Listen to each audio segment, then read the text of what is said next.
Hello friends, good morning. നമ്മുടെ Kerala TV സീരിയലിലേക്ക് എല്ലാവർക്കും സ്വാഗതം. അങ്ങനെ അനി ആദർശിനോട് കല്യാണത്തിന് താല്പര്യമില്ലാത്ത രീതിയിൽ സംസാരിക്കുന്ന സമയം, എടാ ഈ അവസാന നിമിഷം നീ എന്തെങ്ങനെയൊക്കെ പറയുന്നേ, എന്തെങ്കിലും ദോഷമുണ്ടെങ്കിൽ അതിന് പരിഹാരം ഉണ്ടല്ലോ എന്ന് പറഞ്ഞു. എൻ്റെ ജീവിതം നാളെ മുതൽ നിശ്ചലമാകുമെന്ന് എനിക്ക് തോന്നുന്നത് എന്ന് അനി പറയുമ്പം, അതെന്താ അങ്ങനെ? ദേ അടുത്ത ദിവസങ്ങളിൽ തന്നെ നീ നമ്മുടെ 3 ബ്രാഞ്ചിനെ മേൽനോട്ട് ഏറ്റെടുക്കാൻ പോകുന്നേ, അതോടെ നീ എൻഗേജ്ഡ് ആവുകയും ചെയ്യും. നീ അനാമികയെയും കൂടെ കൂട്ടിക്കോ. അപ്പോൾ പിന്നെ ജീവിതത്തിനൊക്കെ ഒരു രസം ഉണ്ടാകും, കുറച്ച് ഉത്തരവാദിത്തങ്ങളൊക്കെ ഉണ്ടാകുമെന്ന് നമ്മുടെ ആദർശാനിയോട് പറയണം. ദേ എടാ, എന്തായാലും ഇനിയിപ്പോൾ മറ്റൊന്നിനെക്കുറിച്ചും നീ ആലോചിക്കേണ്ട കാര്യമില്ലെന്നും, നിന്റെ ജീവിതത്തിൽ എന്തെങ്കിലും ബുദ്ധിമുട്ട് നേരിടുകയാണെങ്കിൽ ഞങ്ങളൊക്കെ ഇല്ലേടാ നിനക്കൊന്നും ആദർശി ചോദിക്കാം. ഇപ്പോൾ ഓരോരോ വിവാഹങ്ങൾ കഴിയുമ്പോൾ കുടുംബത്തിലുള്ളവർ വേർപിരിയുന്നതും നിത്യേനെ നമ്മൾ കാണുന്ന കാഴ്ചയാണെന്ന് പറഞ്ഞു. ഇവിടെ 2 മരുമക്കൾ വന്നല്ലോ, എന്നിട്ട് ഇവിടുന്ന് ആരെങ്കിലും വീട് വിട്ടു പോയോ എന്ന് ചോദിച്ചു നമ്മുടെ ആദർശം. അഭിയെ പോലെ സ്വാർത്ഥരായി ചിന്തിക്കുന്നവരെ അങ്ങനെ പോകണമെന്ന് ആലോചിക്കുമെന്ന് പറഞ്ഞു. അപ്പോൾ ചില നേരത്ത് വീടിനകത്ത് പൊട്ടിത്തെറി ഉണ്ടാകുമ്പോൾ വീടിനകത്തുള്ളവർ തന്നെ എല്ലാവരെയും സെപ്പറേറ്റ് ആക്കാൻ ആഗ്രഹിക്കും. എന്തായാലും നീ നിന്റെ ഭാര്യയും ഈ വീട്ടിൽ നിന്ന് അകന്നു പോകാൻ ഞാൻ സമ്മതിക്കില്ല എന്ന് ആദർശം നേരം പറഞ്ഞു. എന്താ ഏട്ടനെ അനിയനെ ഉപദേശിക്കുന്നതെന്ന് ചോദിച്ച് നയനെ അന്നേരം വന്നു കേട്ടോ. അപ്പോൾ ഈ അവസാന നിമിഷം പോലും അനാമികയെ ഇങ്ങോട്ട് കൂട്ടിക്കൊണ്ട് വരാൻ ഇവന് താല്പര്യമില്ല എന്ന് നയനയോട് ആദർശ് പറയാം. അപ്പോൾ എന്താ അനി ഇങ്ങനെയൊക്കെ, നീ നിന്നെപ്പറ്റി മാത്രമേ ചിന്തിക്കുന്നുള്ളോ എന്ന് നയന ചോദിച്ചു. അപ്പം ഞാനെല്ലാവരെ പറ്റിയും ചിന്തിക്കുന്നുണ്ട്, എന്നെപ്പറ്റിയാ എനിക്ക് ചുറ്റുമുള്ളവരാരും ആലോചിക്കാത്തതെന്നുള്ള കാര്യം അനി അന്നേരം പറഞ്ഞേ. ഇത് കേട്ട് നയനെ ആകെ സങ്കടത്തിൽ നിൽക്കുക. അത് മറ്റാരെയും പറഞ്ഞിട്ട് കാര്യമില്ല, അത് എൻ്റെ വിധിയാണെന്ന് അനി പറഞ്ഞിട്ട് അവിടെ നിന്ന് അനി പോയി കഴിഞ്ഞപ്പോൾ അവൻ്റെ മനസ്സിൽ എന്തൊക്കെയോ വിഷമമുണ്ട് എന്നൊക്കെ പറഞ്ഞ് ഇങ്ങനെ നിൽക്കുന്നു നമ്മുടെ ആദർശം. അപ്പോൾ ആദർശേട്ടനും കൂടി ഇങ്ങനെ തുടങ്ങിയാലോ, എല്ലാവരും ഇങ്ങനെ അങ്ങോട്ടും ഇങ്ങോട്ടും വിഷമിച്ച് നടക്കുക, മാറിയും തിരിഞ്ഞൊക്കെ നടക്കുക. നാളെ കല്യാണം ആയതുകൊണ്ട് ഞാൻ അങ്ങോട്ട് വിളിച്ചപ്പോൾ അങ്ങോട്ട് ഞാൻ ഒന്നിനും ആരുടെ അടുത്ത് പോയില്ല എന്നൊക്കെ പറഞ്ഞു. അപ്പോൾ അച്ഛൻ ആരെയും അടുത്ത് നിർത്താനും സമ്മതിക്കുന്നില്ലല്ലോ, പിന്നെ കൂടുതൽ ആൾക്കാരെ ഹോസ്പിറ്റലുകാർ നിർത്തത്തുമില്ല എന്ന് പറഞ്ഞു. അപ്പോൾ മുത്തശ്ശൻ്റെ കാര്യങ്ങളൊക്കെ ഇവർ സംസാരിച്ചു കേട്ടോ. അപ്പോൾ അങ്ങനെയെങ്കിൽ നാളെ മുത്തശ്ശൻ കല്യാണ മണ്ഡപത്തിലെങ്കിലും വരാതിരിക്കോ? അങ്ങനെ വരുമ്പോൾ ആരോഗ്യവാനായിട്ട് വരണ്ടേ? അതുകൊണ്ട് ഇതുപോലെയുള്ള കാര്യങ്ങളൊന്നും മുത്തശ്ശൻ ഇപ്പോൾ അറിയണ്ട എന്ന് പറഞ്ഞുകൊണ്ട് നയനെ ഇങ്ങനെ ആദർശനോട് പറഞ്ഞിട്ട് അവിടെ നിന്ന് അങ്ങ് പോയി. നയനെ അങ്ങ് പോയി കഴിഞ്ഞപ്പോൾ വീണ്ടും ആദർശ് ഇങ്ങനെ ടെൻഷനായിട്ട് നിൽക്കുന്നു. കൂട്ടുകാർ വന്നിട്ട് എന്താണ് എനിക്ക് പറ്റിയത്, ഒരു സങ്കടമാണല്ലോ എന്ന് പറഞ്ഞു. എന്താണെന്നറിയില്ല, അവൻ്റെ പ്രവൃത്തിയിലും പെരുമാറ്റത്തിലൊക്കെ ഒരു മാറ്റം ഉണ്ടെന്ന് ആദർശ് കൂട്ടുകാരോട് പറയുന്നത് കേട്ടപ്പോൾ നീ ഒന്ന് ഓർത്ത് ടെൻഷൻ അടിക്കണ്ട, അതൊക്കെ മാറിക്കൊള്ളു കളിയാ, നിന്റെ അനിയനല്ലേ, കല്യാണം കഴിഞ്ഞ സാരത്തും ഇന്ന് മാറത്തില്ലെന്നൊക്കെ പറഞ്ഞ് കളിയാക്കുന്നു. നിനക്കും ആദ്യം നിന്റെ പെണ്ണിന് ഇഷ്ടമൊന്നും ആയിരുന്നില്ലല്ലോ, ഇപ്പോൾ എങ്ങനത്തെ അവസ്ഥയിലേക്കൊക്കെ ആയില്ലേ എന്ന് പറയുമ്പോൾ അങ്ങനെയൊന്നും ആയിട്ടില്ലടാ, ആ രീതിയിലുള്ള പെൺകോന്നനൊന്നും അല്ല ഞാൻ, ഇനി പാകാനും പോകുന്നില്ലെന്ന് ആദർശം. ഈ സമയത്ത് അഭി അവിടെ ഇങ്ങനെ മൊബൈലിൽ നോക്കിക്കൊണ്ടിരിക്കുന്ന സമയത്ത് ജലജ അങ്ങോട്ടേക്ക് വരുന്നത്. എടാ നീ വല്ലതും അറിഞ്ഞോ, എനിക്ക് 2 കല്യാണം ഉണ്ടെന്നാ പറയുന്നതെന്നൊക്കെ പറഞ്ഞു വന്നപ്പം ദോഷം മാറാനല്ലേ അമ്മേ വാഴക്കല്യാണം നടത്തിയത്. എടാ വാഴക്കല്യാണം നടത്തിയത് കൊണ്ട് ദോഷം മാറുമെന്ന് എനിക്ക് തോന്നണില്ല എന്ന് ജലജ അന്നേരം അവിടെ എന്ന് പറയുന്നു. എടാ പെണ്ണ ആളാ ഒട്ടും ശരിയല്ലടാ, ഇവിടെ അവൾ വാഴത്തില്ലെന്നും പറഞ്ഞു. അവൾ വാഴത്തില്ലെങ്കിൽ വേറൊരുത്തി വരും, അത് ഉറപ്പാ.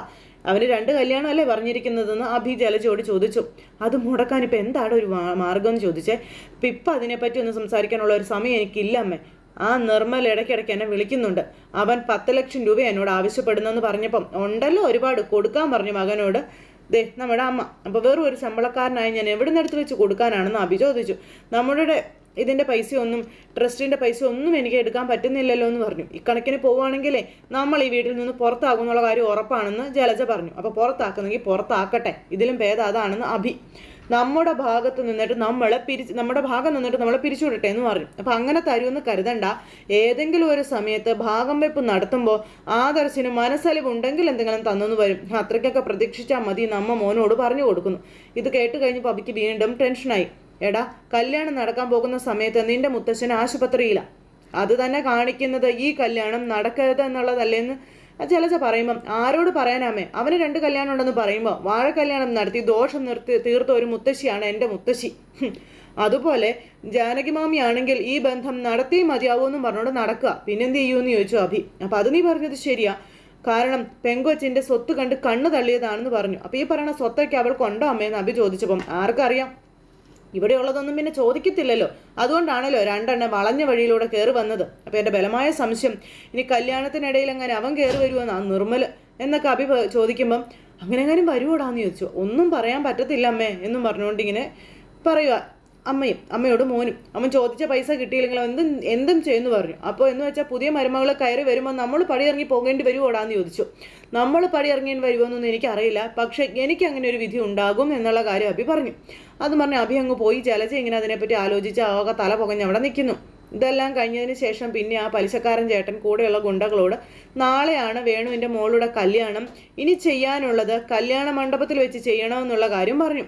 അപ്പോൾ ഇനി അത് നമുക്ക് ചെയ്യാണ്ണ എന്നിങ്ങനെ കൂട്ടുകാരൻ, അതായത് ഈ ഗുണ്ടച്ചേട്ടൻ പറയുമ്പോൾ, എന്ത് ചെയ്യണമെന്ന് നീ എന്നെ ഉപദേശിക്കേണ്ട, വർഷങ്ങളായി എൻ്റെ കയ്യിൽ നിന്ന് പണം പലിശയ്ക്ക് വാങ്ങിക്കുന്നവനാ, വല്ലപ്പോഴും എന്തെങ്കിലും നക്കാപ്പിച്ച് തന്ന് എന്നെ സമാധാനിപ്പിച്ചുകൊണ്ടിരിക്കുകയായിരുന്നു അവൻ.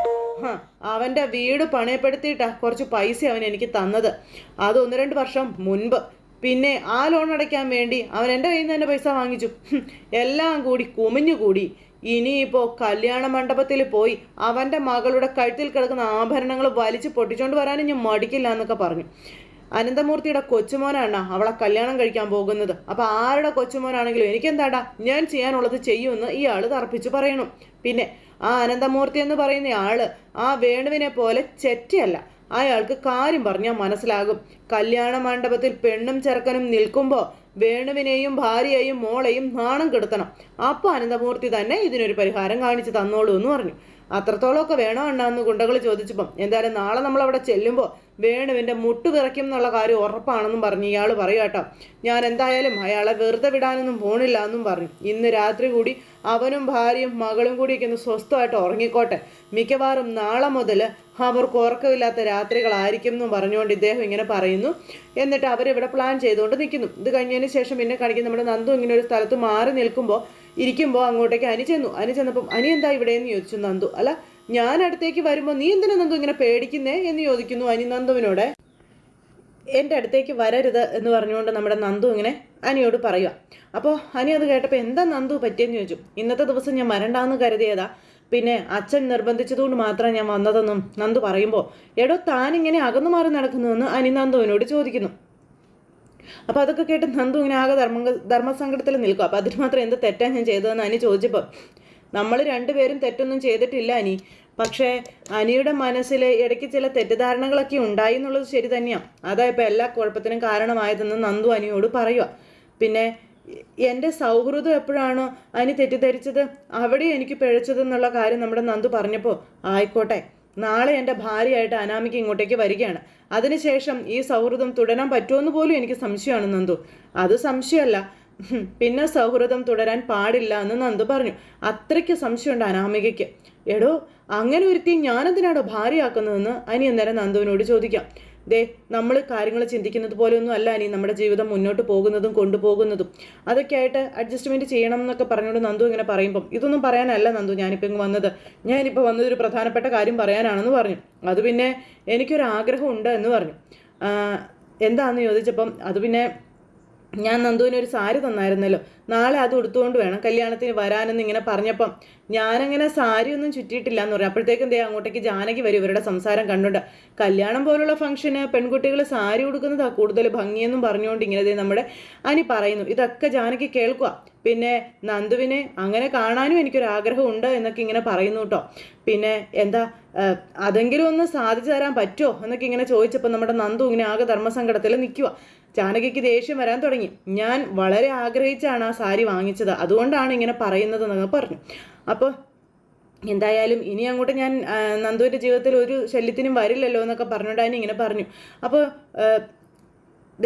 എന്താ ഞാൻ പറയുന്ന ഒന്നും സാധിച്ചു തരുമെന്ന് ചോദിച്ചപ്പോൾ അതൊന്നും വേണ്ട, അതൊക്കെ തെറ്റിദ്ധാരണകൾക്ക് കാരണമാകുമെന്ന് പറഞ്ഞപ്പം, എടോ അങ്ങനെ തെറ്റിദ്ധരിക്കുന്ന ഒരുത്തിയാണോ ഭാര്യയെങ്കിൽ അത് മുളയിലേ നുള്ളുന്നതാണ് നല്ലതെന്നൊക്കെ പറഞ്ഞു. അപ്പം അനി നമുക്ക് ഈ സംസാരം ഇവിടെ വെച്ച് നിർത്താമെന്ന് നന്ദു പറഞ്ഞു. എൻ്റെ പേര് പറഞ്ഞ ഒരിക്കലും ഹനിയുടെ വിവാഹം മുടങ്ങാൻ പാടില്ല എന്ന് നന്ദു അനിയോട് പറയുക. അത് എന്നെ മാത്രമല്ല, എൻ്റെ 2 ചേച്ചിമാരെയും ബാധിക്കും എന്നുള്ള കാര്യവും പറഞ്ഞു. ഇപ്പം തന്നെ ഇവിടെ പലർക്കും സംശയമുണ്ട്. ആ സംശയം ഇനിയും ബലപ്പെടുത്തി കളയല്ലേ അനിയെന്നും പറഞ്ഞുകൊണ്ട് നന്ദു ഇങ്ങനെ അനിയോട് യാചിക്കുവാണ്. അതും പറഞ്ഞ് നന്ദു അവിടെ നിന്ന് പോയി. പക്ഷെ നന്ദു പറഞ്ഞതൊന്നും ഈ ജാനകി കേട്ടില്ല. അനി ഇങ്ങനെ ആ ഒരു രീതി പറഞ്ഞത് മാത്രമേ കേട്ടിട്ടുള്ളൂ. അപ്പോൾ മൊത്തത്തിൽ പ്രശ്നമാണ് വീണ്ടും. ഇത് കഴിഞ്ഞതിന് ശേഷം പിന്നെ കാണിക്കുന്നത് അജയൻ അവിടെ ഇരുന്ന് ഇങ്ങനെ ബുക്ക് നോക്കിക്കൊണ്ടിരിക്കുന്നു. ആ സമയത്ത് അങ്ങോട്ടേക്ക് നമ്മുടെ ജാനകി വന്നു. ജാനകി വന്നിട്ട് എന്താ അജയേട്ടൻ നോക്കുന്നത് എന്ന് ചോദിച്ചു. അത് പിന്നെ ഞാൻ ഈ ബുക്കിൽ ചില കാര്യങ്ങളൊക്കെ നോക്കുമായിരുന്നു എന്നിങ്ങനെ പറഞ്ഞു. ആ, നാളെയാണ് കല്യാണം, ആരെങ്കിലും വിട്ടുപോയിട്ടുണ്ടോന്നൊക്കെ അറിയണ്ടേ എന്നൊക്കെ പറഞ്ഞു. അപ്പം വിട്ടു പോയിട്ടുണ്ടെന്നല്ലാതെ വിട്ടു പോകുമോന്ന് നോക്ക്, നാളെ കല്യാണ സമയത്ത് പയ്യൻ എന്നിങ്ങനെ ജാനകി പറഞ്ഞപ്പം നിന്റെ സംശയം ഇതൊരു തീർന്നില്ലേ ജാനകി? അവൻ്റെ മനസ്സിൽ അവളാ, ആ പെണ്ണാ ചേട്ടാന്ന് പറഞ്ഞുകൊണ്ട് ജാനകി ഇങ്ങനെ പറഞ്ഞു.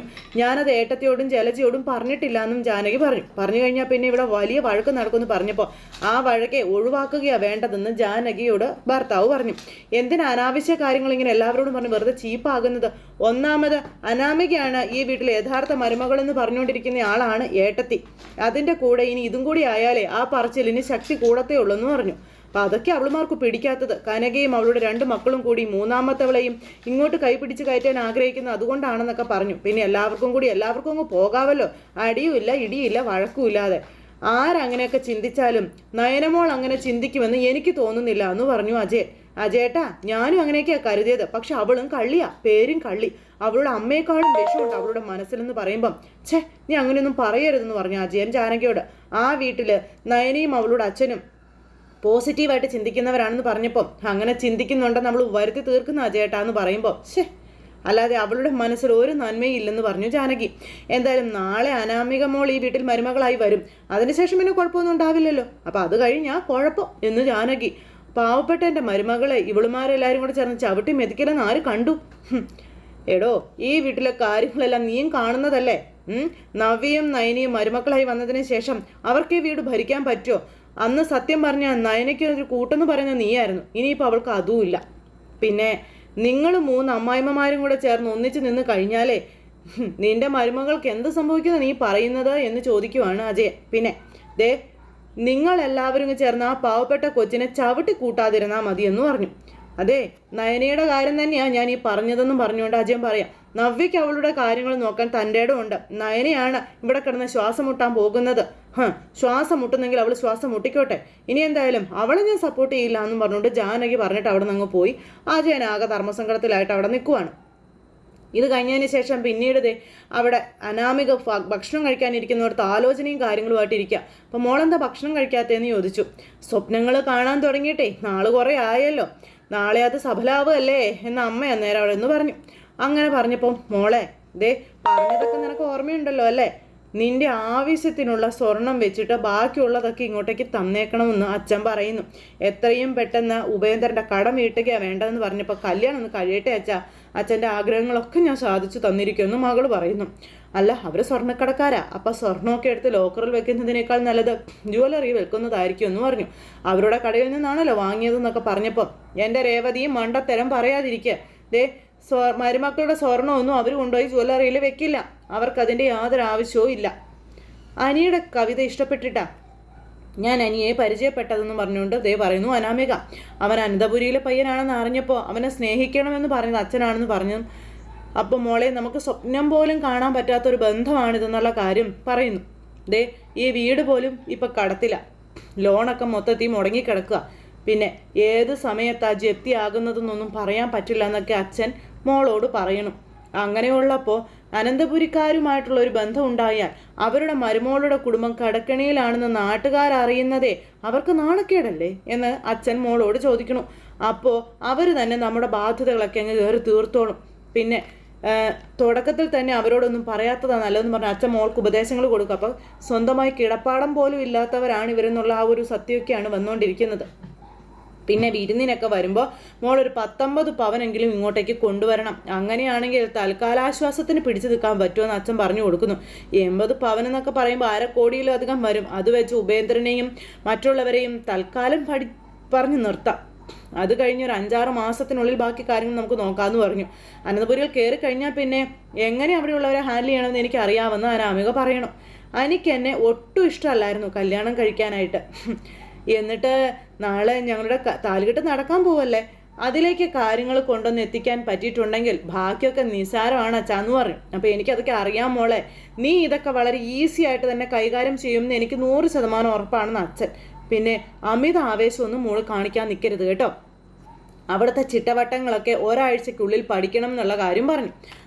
അതിനുശേഷം നിന്നെ അമിതമായി വിശ്വസിക്കുന്ന ആ കുടുംബത്തിലെ അംഗങ്ങളെ എല്ലാവരെയും വരുതിയിലാക്കിയിട്ട് നമ്മുടെ കാര്യങ്ങളൊക്കെ നടത്തിയെടുക്കണമെന്ന് പറഞ്ഞു. ആംന്നു പറഞ്ഞിരിക്കുക മോള്. മോളെ നിങ്ങൾക്ക് രണ്ടുപേർക്കുമായിട്ട് ഒരു ഫ്ലാറ്റും വീടും വാങ്ങണമെന്ന് പറയണം. അതൊക്കെ അവർക്ക് നിസ്സാരമായി സാധിക്കുന്ന കാര്യങ്ങളാണെന്ന് അമ്മ. ഈ വീട് ജപ്തിയാകുകയാണെങ്കിൽ ഞങ്ങൾക്ക് രണ്ടുപേർക്കും കൂടി അവിടെ വന്ന് താമസിക്കാമല്ലോ എന്ന് പറഞ്ഞു. ഇതൊക്കെ കല്യാണം കഴിഞ്ഞിട്ടുള്ള കാര്യങ്ങളല്ലേ അമ്മേ? അച്ഛൻ പറഞ്ഞതുപോലെ അമിത ആവേശം കാണിക്കാൻ പറ്റില്ലല്ലോ എന്ന് മോളന്നേരം അവിടെ ഇരുന്ന് ഇങ്ങനെ പറയുക. അത് കേട്ടപ്പം മോളെ, ഒരു കാര്യം നിനക്കും അറിയാവുന്നതാണ്. ദേ, നമ്മളെക്കാളും ഒരുപാട് ബുദ്ധിമുട്ട് അനുഭവിക്കുന്നവരാ അനിയുടെ ഏട്ടത്തിമാരുടെ കുടുംബം. അത് മറക്കരുത്. അവളുമാരുടെ അച്ഛനും അമ്മയ്ക്കും പ്രതിമ നിർമ്മാണമാണ്. അതിൽ നിന്ന് എന്ത് കിട്ടുമെന്നൊക്കെ നമുക്ക് അറിയാവുന്നതാണല്ലോ. പിന്നെ അവിടെയാണ് അവളുമാരും മിടുക്ക് കാണിച്ചതെന്നുള്ള കാര്യം പറഞ്ഞ് ഇങ്ങനെ പറഞ്ഞു കൊടുക്കുന്നു. രണ്ടും അവിടെ കയറി പറ്റിയില്ലേ? അത്തരം സംഭവങ്ങളൊക്കെ നമ്മൾ ചില കഥകളിൽ മാത്രമല്ലേ വായിച്ചിട്ടുള്ളൂ എന്ന് രേവതി പറഞ്ഞു. അതിനപ്പുറത്തുള്ള ചതിയൊന്നും മോള് ചെയ്യുന്നില്ലല്ലോ. ഇത് അറേഞ്ച്ഡ് മാരേജാ. രണ്ട് കുടുംബങ്ങൾ തമ്മിൽ ഇഷ്ടപ്പെട്ട് നിശ്ചയിച്ച വിവാഹം. അതിൻ്റെ തലയെടുപ്പ് അതെപ്പോഴും മോൾക്കുണ്ടാവണം. നമ്മുടെ കാര്യങ്ങളൊക്കെ അങ്ങ് പേരിപ്പിച്ച് പറയണം. അപ്പം അതൊക്കെ ഞാൻ ഏറ്റു എന്നും പറഞ്ഞുകൊണ്ട് പുള്ളിക്കാരി അങ്ങ് പറയുന്നു, നാളെ എൻ്റെ കല്യാണമാണ്, ഇനി എനിക്കൊന്ന് ഉറങ്ങണമെന്ന് പറഞ്ഞു. ശരി എന്നാൽ മോള് പോയി കിടന്നോളാൻ പറഞ്ഞു. അങ്ങനെ മോളെ കുറേ പറഞ്ഞു കൊടുത്ത് തലയിലേക്ക് എടുത്ത് വെപ്പിച്ച് അച്ഛനും അമ്മയും കൂടെ പറഞ്ഞു വിട്ടു. മോളങ്ങ് പോയി കഴിഞ്ഞപ്പോൾ അച്ഛനും അമ്മയും മുഖാമുഖം നോക്കിയിരുന്നേ. ഭയങ്കര ചിരിയും കാര്യമാണ്. ഈ സമയം ഇതെല്ലാം കഴിഞ്ഞിട്ട് അനന്തപുരിയിൽ നമ്മുടെ അനി ഇങ്ങനെ കിടക്കുക റൂമിൽ. ആ സമയത്ത് ഈ കുടുംബത്തിലുള്ള എല്ലാവരും വലിയ വലിയ പ്രതീക്ഷയോടെയാണ് അനാമികയെ സ്വീകരിക്കാൻ പോകുന്നതെന്നും പക്ഷേ അവൾ നവ്യടത്തിയെ പോലെ ക്യാരക്ടറില്ലാത്തൊരു പെണ്ണാണെന്നുള്ള കാര്യം പറയുന്നു. നവ്യടത്തി ഇപ്പോൾ മാറാനായിട്ട് ശ്രമിക്കുന്നുണ്ട്. പക്ഷേ അനാമികയെ കൊണ്ട് അതിന് കഴിയുമെന്ന് എനിക്ക് അറിയില്ല എന്നും പറഞ്ഞുകൊണ്ട് നമ്മുടെ അനി ഇങ്ങനെ അവിടെ ഇരുന്ന് ഇങ്ങനെ പറയുക കേട്ടോ. എനിക്കാണെങ്കിൽ മൊത്തത്തിൽ ഭ്രാന്തെടുത്തിരിക്കുവാണ്. വിവാഹത്തിന് മുന്നേ അവൾ എൻ്റെ മേൽ അധികാരം സ്ഥാപിച്ചവളാണ്. അപ്പോൾ പിന്നെ വിവാഹശേഷം പറയേണ്ട കാര്യമുണ്ടോ എന്നൊക്കെ അനി ചിന്തിക്കുക. വല്ലാത്തൊരു പരീക്ഷണമാണല്ലോ എനിക്ക് വന്നിരിക്കുന്നത്. ഇത് ഞാൻ എങ്ങനെ തരണം ചെയ്യും അതെനിക്ക് അറിയില്ലെന്നും പറഞ്ഞുകൊണ്ട് അനി ഇങ്ങനെ എഴുന്നേറ്റ് അങ്ങോട്ടും ഇങ്ങോട്ടും നടക്കുക. ഈ സമയത്ത് നമ്മുടെ നന്ദു റൂമിൽ കിടക്കുക. നന്ദുവിന് കിടന്നിട്ട് ഉറക്കം വരുന്നില്ല. ദേ, നാളെ അനിയുടെ വിവാഹ, അതിനുശേഷം അനി എന്നെ സുഹൃത്തായി തന്നെ കാണും എന്നുള്ള കാര്യം ഉറപ്പാണ്. അങ്ങനെ പോട്ടെ കാര്യങ്ങൾ. പക്ഷേ നാളെ അവരുടെ താലികെട്ട് കണ്ടുകൊണ്ട് നിൽക്കാൻ പാടാണെന്ന് നമ്മുടെ നന്ദു ചിന്തിക്കുന്നു അവിടെ ഇരുന്ന്. എന്തായാലും കാര്യങ്ങളെല്ലാം ഈ ഒരു രീതിയിൽ സംഭവിച്ചുകൊണ്ടിരിക്കുന്ന സമയത്ത് നമ്മുടെ നന്ദുവിൻ്റെ മുന്നിൽ നന്ദുവിൻ്റെ മനസാക്ഷി വന്നു. നാളെ നടക്കാൻ പോകുന്ന വിവാഹം ഒരു തകർച്ചയാണെങ്കിൽ എന്തായിരിക്കും നിൻ്റെ നിലപാട് എന്ന് മനസാക്ഷി നന്ദുവിനോട് ചോദിക്കുന്നു. നന്ദു ഇങ്ങനെ ഒന്നും മിണ്ടാതിരിക്കും കേട്ടോ. എനിക്കും അനാമികയ്ക്കും പിരിയേണ്ടി വന്നാൽ പിന്നെ അനിയെ രക്ഷിക്കാൻ വേണമെങ്കിൽ നിനക്ക് ശ്രമിക്കാമെന്നുള്ള കാര്യങ്ങളൊക്കെ ഇങ്ങനെ പറയുക കേട്ടോ.